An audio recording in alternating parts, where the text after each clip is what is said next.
raiva, mano. Nunca mais eu comi beira de estrada. Também, quem mandou tu comer um pratão de feijoada? É que tava com a cara tão boa, mano. Dava até pra sentir o cheirinho da linguiça.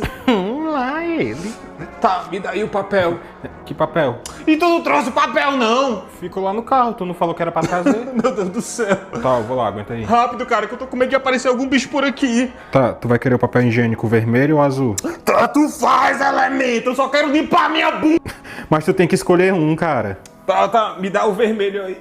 Você fez uma ótima escolha, garoto. Ai, mano, só tinha esse daqui.